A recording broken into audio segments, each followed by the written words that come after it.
Psalm 78. A Maskil of Asaph. Give ear, O my people, to my teaching. Incline your ears to the words of my mouth. I will open my mouth in a parable. I will utter dark sayings from of old, things that we have heard and known, that our fathers have told us. We will not hide them from their children, but tell to the coming generation the glorious deeds of the Lord, and his might, and the wonders that he has done. He established a testimony in Jacob, and appointed a law in Israel, which he commanded our fathers to teach to their children, that the next generation might know them, the children yet unborn, and arise and tell them to their children, so that they should set their hope in God, and not forget the works of God, but keep his commandments, and that they should not be like their fathers, a stubborn and rebellious generation, a generation whose heart was not steadfast, whose spirit was not faithful to God. The Ephraimites, armed with the bow, turned back on the day of battle. They did not keep God's covenant, but refused to walk according to his law. They forgot his works and the wonders that he had shown them. In the sight of their fathers he performed wonders in the land of Egypt, in the fields of Zoan. He divided the sea and let them pass through it, and made the waters stand like a heap. In the daytime he led them with a cloud, and all the night with a fiery light. He split rocks in the wilderness and gave them drink abundantly as from the deep. He made streams come out of the rock and caused waters to flow down like rivers. Yet they sinned still more against him, rebelling against the Most High in the desert. They tested God in their heart by demanding the food they craved. They spoke against God, saying, "Can God spread a table in the wilderness? He struck the rock so that water gushed out and streams overflowed. Can he also give bread or provide meat for his people?" Therefore, when the Lord heard, he was full of wrath. A fire was kindled against Jacob. His anger rose against Israel because they did not believe in God and did not trust his saving power.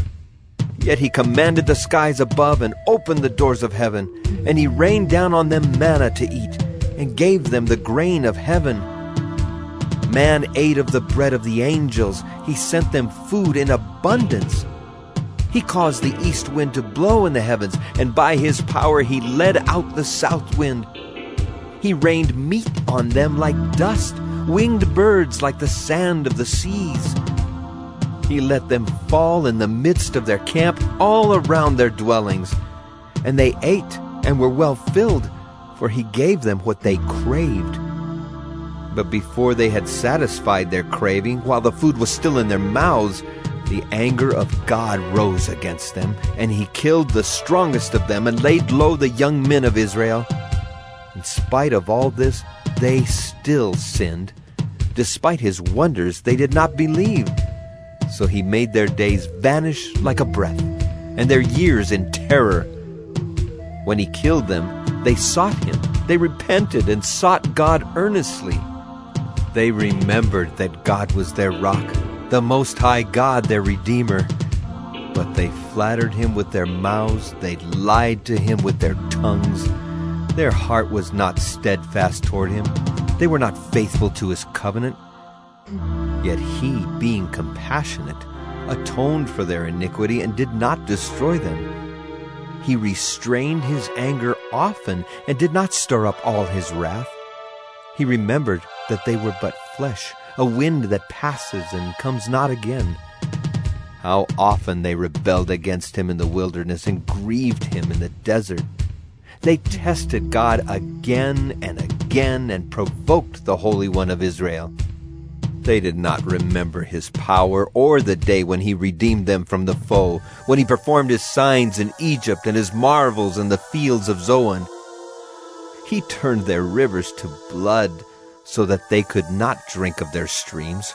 He sent among them swarms of flies which devoured them, and frogs which destroyed them. He gave their crops to the destroying locust, and the fruit of their labor to the locust. He destroyed their vines with hail and their sycamores with frost. He gave over their cattle to the hail and their flocks to thunderbolts. He let loose on them his burning anger, wrath, indignation, and distress, a company of destroying angels. He made a path for his anger. He did not spare them from death, but gave their lives over to the plague. He struck down every firstborn in Egypt, the firstfruits of their strength in the tents of Ham. Then he led out his people like sheep and guided them in the wilderness like a flock. He led them in safety so that they were not afraid, but the sea overwhelmed their enemies. And he brought them to his holy land, to the mountain which his right hand had won. He drove out nations before them. He apportioned them for a possession and settled the tribes of Israel in their tents.